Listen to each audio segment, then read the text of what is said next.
What pattern have you seen in prelims examination? कई सारे questions ऐसे हैं जो आपको R S Sharma new NCERT कहीं नहीं मिलेंगे। पहले क्या था कि डायरेक्ट पूछते थे कि भाई आयुष्मान भारत स्कीम में क्या क्या अब क्या हो गया है कि वो जैसे डिप्टी स्पीकर पे सवाल आया था, तो एक बार क्वेश्चन आया था अभी 1-2 साल पहले कि अफगानिस्तान के बॉर्डर कौन कौन से हैं। इन स्टूडेंट्स मैं जानता हूँ जिनको मैंने मेंटर किया है, जो मुझे पता टॉप 10 में आएंगे। लेकिन मैं आज भी मानता हूँ कि 4 सब्जेक्ट ऐसे हैं कोर जो कहीं ना कहीं जहां पे आप 80% स्ट्राइक रेट मार सकते हो। जितने मेरे पास स्टूडेंट्स भी एनरोल्ड हैं, दे आर समहाउ फाउंडेशन भी कर रहे हैं लेकिन मेंटोरशिप भी ले रहे हैं। That is not enough to crack the exam अगर it is not combined with mentorship. मैं आपको एक कहानी बताता हूँ। 2019 बैच का आईपीएस था, वो 37 मार्क्स थे जीएस में। 1 2 3 4 में बड़े अच्छे मार्क्स थे।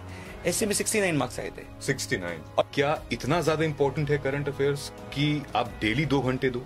हिंदू अखबार जो है वो यूपीएससी एस्पिरेंट्स के लिए नहीं छपता है। एक था मेरा स्टूडेंट जिसको वो इजराइल गाजा वाला काफी ज्यादा पसंद आ गया। अच्छा। अब जितने अब वो भाई उसकी इंपॉर्टेंस क्या है? एक ही टॉपिक तो है, एक क्वेश्चन तो बन सकता है मैक्सिमम। बिल्कुल। अब वो जितने हिंदू में आए आर्टिकल तो वो पढ़े। मतलब एक मेंटर एक जीपीएस है। वो एक जीपीएस की तरह आपको रास्ता दिखा सकता है, लेकिन एंड में मेहनत तो आपको ही करनी है। अगर आपके अंदर कुव्वत है, अगर है वो आग, तो निकल सकता है। निकला हुआ है, एग्जाम्पल है। जय हिंद दोस्तों। अभी अभी ट्रेलर में जिस शख्सियत को आपने देखा, आप तो बेहतर जानते होंगे। ये वो शख्सियत है जो आपके भैया यानी कि सिद्धार्थ भैया के भी बड़े भाई हैं, मेरे बहुत करीब, और काफी काम किया है हमने इनके साथ अपने पुराने दिनों में। आज हमें ये मौका मिला, सौभाग्य मिला है कि उनको अपने इस सिद्धार्थ भैया यूपीएससी चैनल पर ले आए और आपके लिए कि आखिर किस तरीके से अब हम अपने प्रीलिम्स और मेंस ओरिएंटेड प्रिपरेशन को जारी रखें।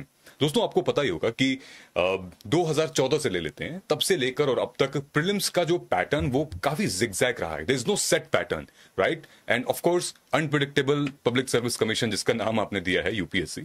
सो आज उसी पैटर्न को डिकोड करने मैंने ये पॉडकास्ट का इनिशिएटिव रखा है। तो मैं आप सबको इंट्रोड्यूस करना चाहता हूं सजल सर से, जिन्होंने 400 से भी ज्यादा टॉपर्स को गाइड किया है। मेंस मास्टर्स अनबिलीवेबल प्रोग्राम काफी इंट्रोड्यूस किया है फाउंडर, एंड वाजीराम एंड नबी में he is academic director of prelims और मेंस मेंटोरशिप प्रोग्राम। और आप जिस मेंस की प्रिपरेशन के लिए इतना परेशान रहते हैं, उन्होंने टॉप किया था मेंस एग्जामिनेशन इन 2017। सो मुझे और कोई दिखा नहीं, तो मैं और कहीं गया नहीं, तो मैं डायरेक्टली सर से रिक्वेस्ट किया कि sir let's have a podcast and then will start. तो सजल सर, आपका स्वागत है हमारे इस चैनल पर। सो थैंक यू सिद्धार्थ जी, जो आपने इतना लंबा चौड़ा इंट्रोडक्शन दिया। आई थिंक इतना तो नहीं है जितना आपने बोला है, लेकिन डेफिनेटली काफ़ी अच्छा काम आप कर रहे हैं। और इसी चक्कर में मुझे लगा भी कि, और हम लोग भी जो है काम कर चुके हैं साथ में पहले भी, तो इसीलिए मुझे लगा कि नहीं क्योंकि आप इतनी सेल्फलेसली हेल्प कर रहे हैं एस्पिरेंट्स की, तो थोड़ा बहुत जो तो मुझे भी ज्ञान है इस एग्ज़ाम का, तो मैं भी कुछ अपना जो है एग्ज़ाम जो ज्ञान है शेयर करूं। जी, थोड़ा बहुत नहीं सर, मुझे लगता है कि नब्स आपने पकड़ी हुई है इसकी। नहीं, ये तो आपका और एंड आई एम श्योर अगर आपने काफ़ी सारे रैंकर्स हैं, अगर चाहे हम आदित्य पांडे जी की बात कर लें या फिर प्रिया रानी जी की बात कर लें, निमेश प्रधान जी की बात कर लें, तो काफ़ी सारे ऐसे टॉपर्स हैं जिन्होंने छूटते से इंटरव्यू में सजल सर का नाम लिया है, इनके मेंटरशिप प्रोग्राम का नाम लिया है। सो बिना टाइम वेस्ट किए मैं मुद्दे पर आता हूं कि ये जो प्रीलिम्स, यूपीएससी का प्रीलिम्स और मेंस का जो जिगजैग पैटर्न है, सजल सर ने डिकोड किया हुआ है कि आखिर वो जिगजैग पैटर्न है क्या, कैसे इवोल्यूशन हो रहा है इस पूरे के पूरे एग्जाम का। और एक टाइम था सर जब कंटेंट की कमी थी, आज कंटेंट फ्रीली अवेलेबल है। जैसे आप हमें सुन रहे हैं, ज्ञान दुनिया भर का है, वीडियो के फॉर्म में, टेक्स्ट के फॉर्म में, ऑडियो के फॉर्म में, and whatsoever form. But how to utilize that content, तो मैं आपसे ये जानना चाहता हूं कि इस कंटेंट को हम कैसे यूटिलाइज करें अपने यूपीएससी सिलेबस के लिए, वो मतलब सूत्र बता दीजिए आप। तो देखिए, जो आपने एकदम काफी ज्यादा सही बात कही। से 10 15 20 साल पहले सोर्स क्या था? हिंदू ईयर बुक, बस यही सोर्स था आपका। बिल्कुल। और हर आदमी जो है वही पढ़ता था, और क्वेश्चंस भी ऐसे ही आते थे जो मोस्टली डायरेक्ट क्वेश्चन होते थे कि राइट 100 वर्ड्स ऑन ये वाला टॉपिक। तो it was mostly very direct. और कहीं ना कहीं जीएस जो था वो उतना इंपॉर्टेंट था भी नहीं, उसमें जो है ऑप्शनल का बहुत वैल्यू थी जी। अभी आप देख रहे हैं, मैं सही बताऊं आपको कि हर आदमी के पास इतना अच्छा कंटेंट आ गया है, बिकॉज मेनी चीजें हैं। आपका आज की डेट में कुछ भी आप करोगे, चैट जीपीटी पे, गूगल बार्ड पे आपको हर इंफॉर्मेशन मिल जाएगी बिल्कुल, बहुत इजी फॉर्म में, बहुत इजी फॉर्म में, अच्छे फॉर्म में भी है, बिल्कुल स्ट्रक्चर्ड भी है। बिल्कुल। टेलीग्राम चैनल्स हैं इतने सारे रन हो रहे हैं जहां सब कुछ अच्छे, आपको नोट सब कुछ मिल जाएगा 100%। ठीक है ना। इतनी सारी आपकी डेली वेबसाइट्स हैं जहां पे आपको ऑल दैट नॉलेज मिल जाएगी आपको जी। बट वो तो सबको मिल रही है जी। अब प्रॉब्लम यहाँ पे कंटेंट की नहीं है, प्रॉब्लम ये एप्लीकेशन ऑफ कंटेंट की है।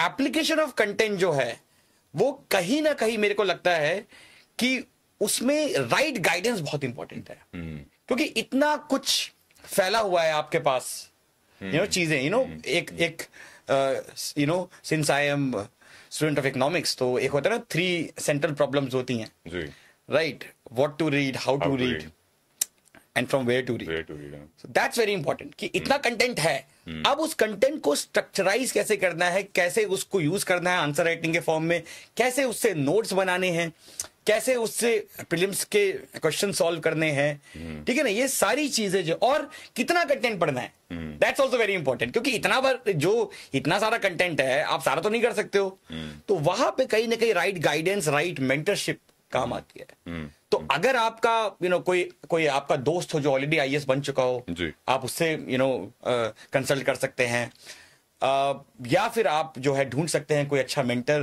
क्रेडिबल मेंटर जो इस बारे में आपको हेल्प कर सकता है, क्योंकि कहीं ना कहीं बहुत इंपॉर्टेंट है। Content is no more a problem, it's the application of content, application of the knowledge to get marks, ये मेजर प्रॉब्लम है आज के डेट में। अगर इसको हम डिकोड करें तो let's go dig deep into it. So what pattern have you seen in prelims examination? मुझे ऐसा लगता है सर कि कहीं ना कहीं जो रियल करंट है, करंट अफेयर्स, वो डिक्लाइन होता जा रहा है ओवरऑल।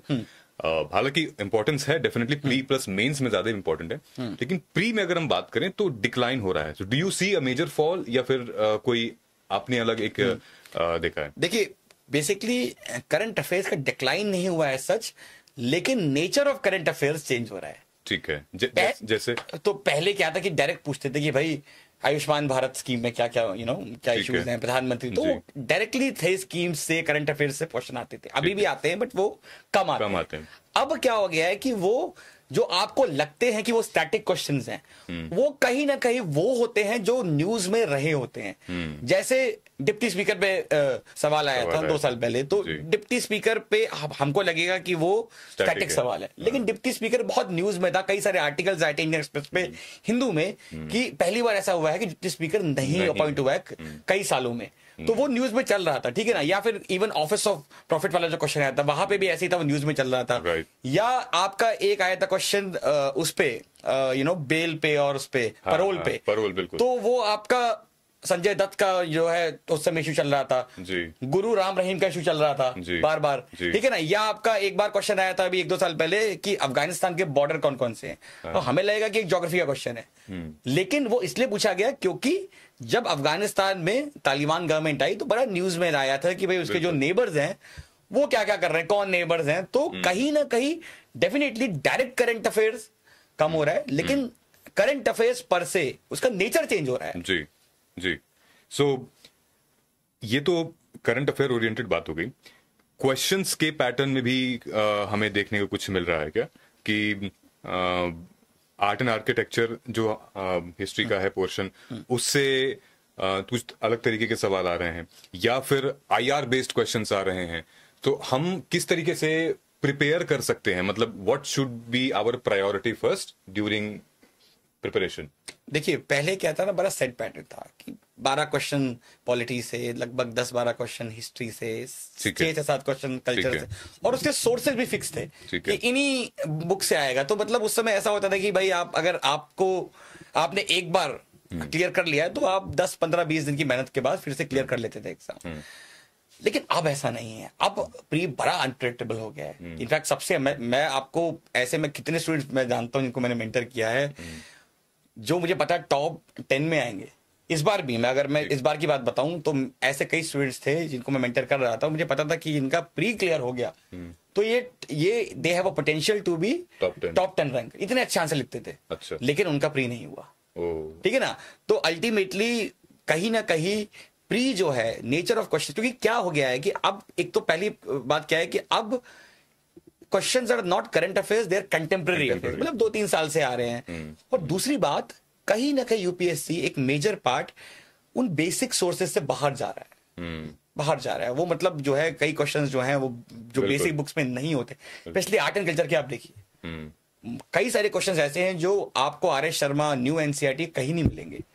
तो वो कहीं ना कहीं यूपीएससी उसके बियॉन्ड जा रहा है। लेकिन मैं आज भी मानता हूं कि 4 सब्जेक्ट ऐसे हैं कोर, पॉलिटी, आपका मॉडर्न हिस्ट्री, इकोनॉमिक्स, ज्योग्राफी, अगर ये आपने मास्टर कर लिए, क्योंकि देखिए आपको 140 नंबर तो जो है स्कोर करने नहीं, आपके 100-105 आ जाए तो आपका जो है प्री क्लियर हो जाएगा। जी। ये 4 सब्जेक्ट ऐसे हैं जो कहीं ना कहीं जहां पे आप 80% स्ट्राइक रेट मार सकते हो, ये आपके अगर सही हो गए 80% तो आपका प्री होना है क्लियर। तो डेफिनेटली चेंज हो रहा है। आप जैसे 2023 की बात करें तो उसमें जो है उन्होंने बिल्कुल ही नया पैटर्न दे दिया था।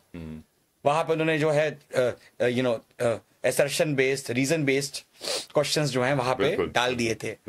और जो हम लोग कहते हैं कि स्मार्ट हैक्स, वहां मतलब उसकी भी थोड़ी बहुत यूज जो है उसमें कम हो गया था। तो यूपीएससी भी चेंज करता रहता है। लेकिन कहीं ना कहीं एक चीज ये है कि अगर आपके ये कोर 4 सब्जेक्ट अच्छे हैं तो आज भी आपको प्री क्रैक करने से कोई रोक नहीं सकता है। बट हाँ, और दूसरी चीज और पीवाईक्यू बड़ा इंपॉर्टेंट हो गया है।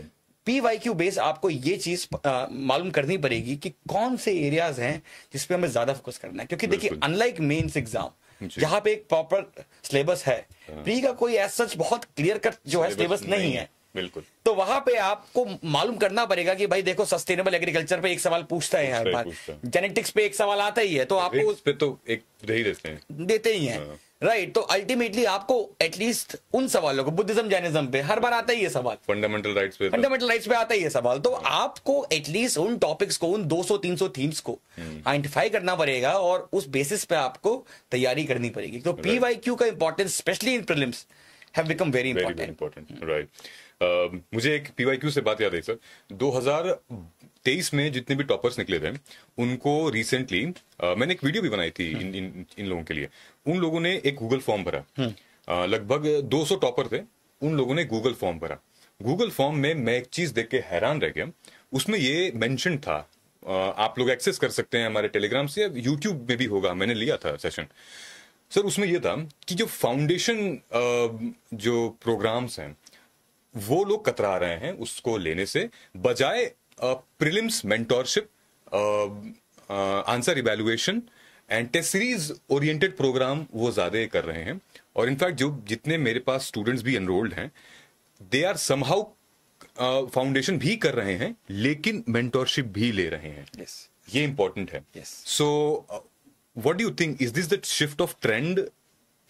देखिए, जो मैंने स्टार्टिंग में बोला था कि कंटेंट की कमी नहीं है जी।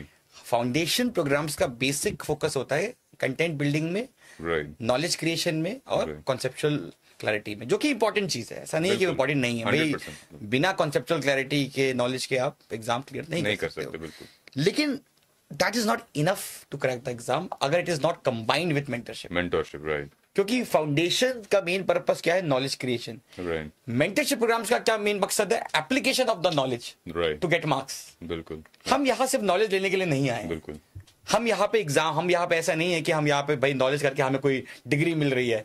हम यहाँ एग्जाम क्लियर करने आए हैं और एग्जाम क्लियर करने के लिए जो भी तरीके यूज कर सकते हैं वो हम करेंगे। तो वहां पे मेंटरशिप जो प्रोग्राम्स हैं वो कहीं ना कहीं इंपॉर्टेंट हो जाते हैं। और यही चीज टॉपर्स ने भी एम्फसाइज करी है कि भाई हमने जो है फाउंडेशन लिया, सब कुछ हुआ, लेकिन कहीं ना कहीं हमारी रैंक जो आई वो उसके बाद मेंटरशिप से आई।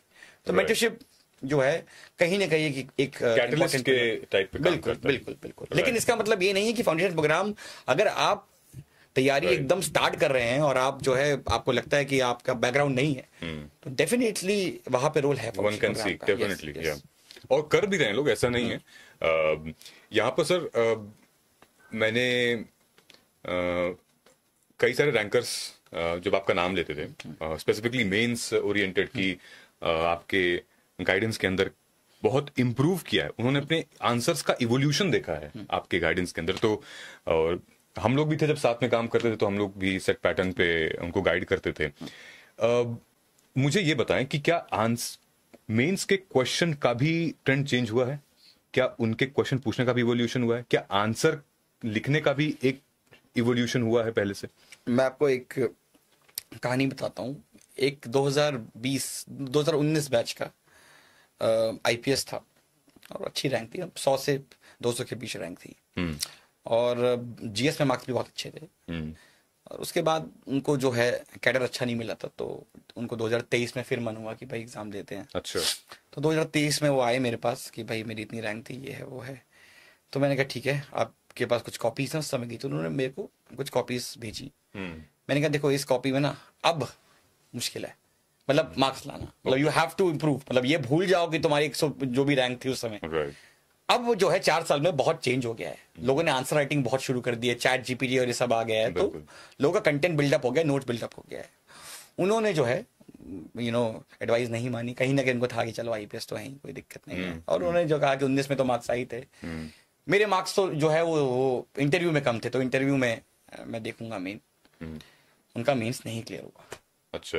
सोचिए, जो आदमी के मेंस में इतने अच्छे नंबर आए 4 साल पहले, और ऐसा तो नहीं है कि 4 साल बाद वो खराब हो गए थे, शायद वो इंप्रूव ही किए होंगे, लेकिन नहीं हुआ एग्जाम, क्योंकि 4 साल में I have seen that every year quality बहुत तेजी से इंप्रूव हो रही है, बहुत तेजी। इनफैक्ट जो मेरे 18-19 के रैंकर्स हैं, तो वो मुझे कहते रहते हैं कि हम भी कुछ मेंस आंसर राइटिंग। मैंने कहा देखो, तुमसे मैं मोटिवेशनल सेशंस करवाऊंगा, आंसर राइटिंग में अभी मत करो, थोड़ा चेंज हो गया है पैटर्न, और जो तुम कुछ बोलोगे, कुछ चीजें आज हो गए रेंडेंट, या लोग जो है उससे बेटर हो गए। तो कहीं ना कहीं आंसर राइटिंग, अब जैसे डायग्राम्स थे, कीवर्ड्स थे, ये सारी चीजें पहले बहुत रेयर होता था, अभी मैं 10 में से 8 कॉपीज में देख रहा हूँ। सही बात। तो ये इंप्रूव हुआ है। और मेंस के क्वेश्चंस में भी चेंज ये आया है कि पहले क्या होता था ना, बहुत डायरेक्ट क्वेश्चन आते थे, एकदम डायरेक्ट कि भाई 50 वर्ड्स में इनके बारे में लिखो।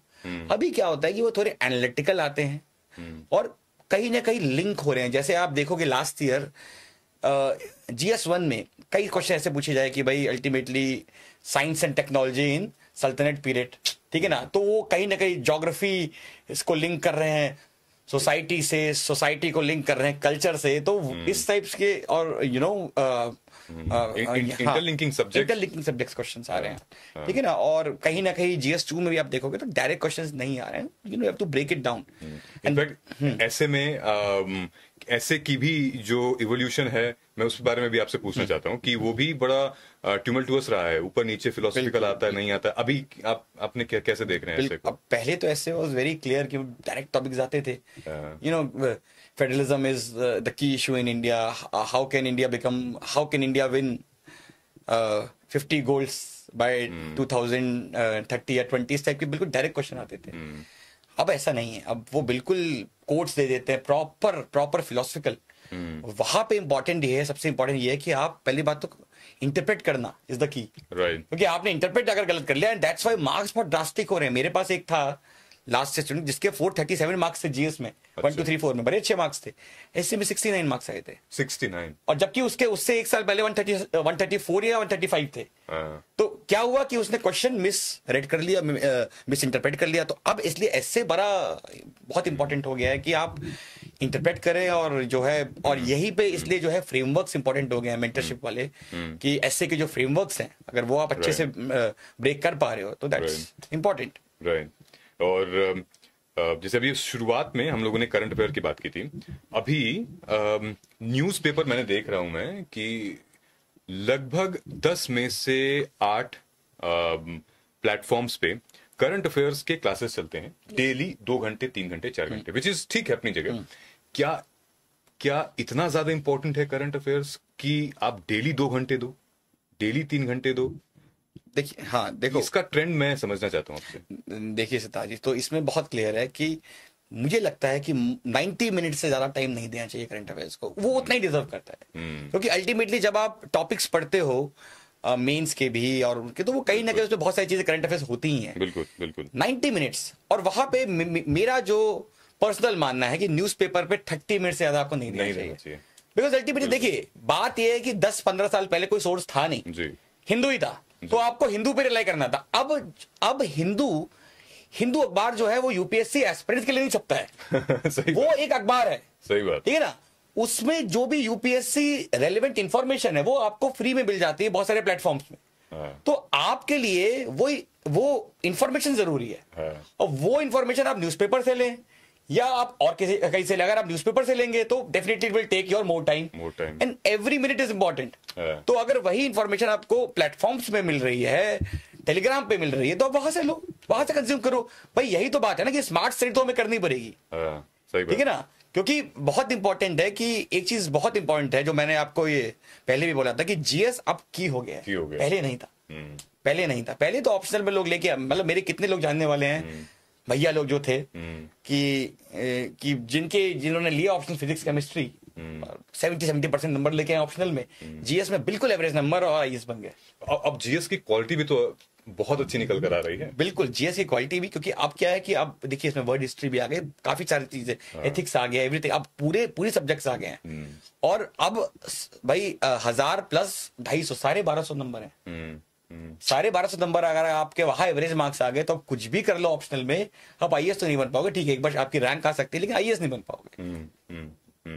इनफैक्ट सर एक स्टूडेंट था, जब मैं उससे पर्सनल मेंटरशिप कर रहा था तो मैंने कहा कि मैंने जब उसका टाइम टेबल बनाया, मैं कहा कि एक बार बताओ न्यूज़पेपर कितना पढ़ते हो। कह रहा है भैया लगभग 1.5-2 घंटे हो जाते हैं। मैं कहा 1.5-2 घंटे डेली? कह रहा हाँ। मैंने कहा यार एक बात बताओ, एनसीईआरटी कब मतलब फर्स्ट रीडिंग ली है? कह रहा हाँ भैया लिया। मैंने कहा पीवाईक्यू एनालिसिस किया है? नहीं भैया। मैं कहा स्टैंडर्ड बुक्स पढ़ी है? नहीं भैया। सिलेबस के एनालिसिस किए? भैया वो समझ में नहीं आता। मैं कहा यार कर कैसे रहो तुम, this is a waste of time.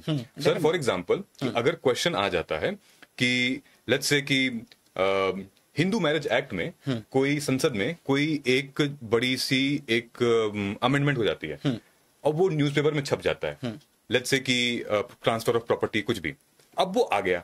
अब आपको कैसे पता चलेगा कि this is part of Hindu marriage act? Hindu marriage act is a part of UCC. UCC कहाँ दिया हुआ है भाई? मतलब मैं सुन के मैंने कहा कि तू बंद कर, छोड़, और न्यूज़पेपर मतलब अभी तो बंद कर, पहले फाउंडेशन अपना स्टार्ट कर। बिल्कुल बिल्कुल। और इसमें मैंने एक चीज और देखी है कि कुछ लोग को क्या होता है, कुछ टॉपिक्स आ जाते हैं पसंद, अब वो क्या करते हैं उस टॉपिक पे जितनी न्यूज ओपेड्स आ रही हैं उस पे रोज 15 मिनट देंगे। जैसे एक था मेरा स्टूडेंट जिसको वो इजराइल गाजा वाला काफी ज्यादा पसंद आ गया। अच्छा। अब जितने अब वो भाई उसकी इंपॉर्टेंस क्या है, एक ही टॉपिक तो है, एक क्वेश्चन तो बन सकता है मैक्सिमम। बिल्कुल। अब वो जितने हिंदू में आए आर्टिकल तो वो पढ़े, इंडिया मतलब एक टॉपिक पे आप तो यही तो मतलब स्मार्ट स्टडी तो करनी पड़ेगी आपको। बिना स्मार्ट स्टडी, और सबसे बड़ी बात यह है कि करंट अफेयर्स मेंटरशिप जो है ना, सबसे मेन रोल वहां पे करंट अफेयर्स का ही आता है, क्योंकि कहीं ना कहीं करंट अफेयर्स एक ऐसी चीज है जो अगेन एंडलेस है। जी जी हाँ बिल्कुल। कितना करंट अफेयर्स पढ़ना है ये एक अच्छा मेंटर ही आपको बताएगा। बिल्कुल बिल्कुल। ग्रेट। सो ये मेरे ख्याल से ये जो बातें हैं अगर लिटरली अगर आप अप्लाई कर देते हो और किसी अन्य वीडियो की तरह इस वीडियो को भी अगर आप पास कर देते हो, सो फिर ये मेरे ख्याल से आपका लॉस है। ये वीडियोस जो है ना, और सर को भी हमने इस चैनल पे बुलाया है only and only for serious UPSC aspirants. Literally बता रहे हैं, मैं हर वीडियो में ये बात बोलता हूं अपने sir, only for serious UPSC aspirants जिनके अंदर आग है और जो प्रॉमिस करते हैं कंसिस्टेंसी का। सो अगर जितनी बातें हमने कही हैं, ये बेटा कोई कल उठ के हमने सपना नहीं आया था कि देख के बता दिया। These things have given results, they are proven. Playlist है, फॉलो किया उन लोगों ने, चाहे जैसे भी किया, जॉब में रह के किया, कॉलेज में रह के किया, लेकिन किया है एंड रिजल्ट आया है और रैंकर्स ने नाम लिया है, बोला है आपके सामने। What else do you want? So मैं तो यही कहना चाहूंगा सर इनसे। Anything would you like to add? हाँ, मैं एक लास्ट में ये ऐड करूंगा कि हम लोगों ने बात करी है बहुत सारी मेंटरशिप की, लेकिन मैं एक चीज ये बोलना चाहता हूं कि देखिए, मेंटर एक जीपीएस है। वो एक जीपीएस की तरह आपको रास्ता दिखा सकता है, लेकिन एंड में मेहनत तो आपको ही करनी है। ड्राइव तो आपको ही करना है कार ना। अगर मेरे को यहां से जाना है नोएडा तो मेरे को जीपीएस दिखाएगा कि मेरे को ऐसे पहुंचना है, और सबसे शॉर्ट जो ड्यूरेशन में वो आप ये यूज करो। ड्राइव तो मैं ही करूंगा ना। बिल्कुल। तो मेंटरशिप का मतलब ये नहीं है कि आपने मेंटरशिप ले ली और उसके बाद आप कह रहे भाई अब तो मेंटर ही हमारा ध्यान रखिए। स्पून फीडिंग नहीं होनी चाहिए। हाँ, जितने भी लोग रैंक लाए हैं उन्होंने खुद भी मेहनत करी है। तो ये एक मैं लास्ट चीज बोलूंगा। बिल्कुल। मैं हर वीडियो में एक और बात बोलता हूं, तो जब भी मैं स्ट्रैटेजी वीडियोस लेता हूं, इनको पता होगा कि दो कैरेक्टर, एक तो हमारे प्रभु श्री हनुमान जी हैं, वो दूसरा हल्क, दोनों का नाम एच से शुरू होता है। इन दोनों को शक्तियां याद दिलानी पड़ती थी अपनी, है ना। पोटेंशियल था मतलब जज्बा था कुछ करने का। हनुमान जी तो भाई सूरज को निगल गए थे, लेकिन अब वो लंका पहुंचने के लिए सोच रहे थे कि हमारे पास इतनी पावर है कि नहीं है। ऋषि मुख मतलब पर्वत उठाकर ले आए लक्ष्मण जी जब मूर्छित हो गए थे। तो उन होते हैं ऐसे एस्पिरेंट्स, मतलब पुश करना पड़ता है। मेंटर का यही रोल है। सर ने बताया जीपीएस वाला, सेम उसमें आप वैल्यू ऐड कर लीजिए कि पुश करना पड़ता है। अगर आपके अंदर कुव्वत है, अगर है वो आग, तो निकल सकता है, निकला हुआ है, एग्जाम्पल है। So I think it was a great conversation. अब आप लोग बताइएगा कैसा रहा कमेंट करके, और हम लोग मिलते हैं अपने अगले पॉडकास्ट वीडियो में। तब तक नमस्कार, जय हिंद और जय भारत।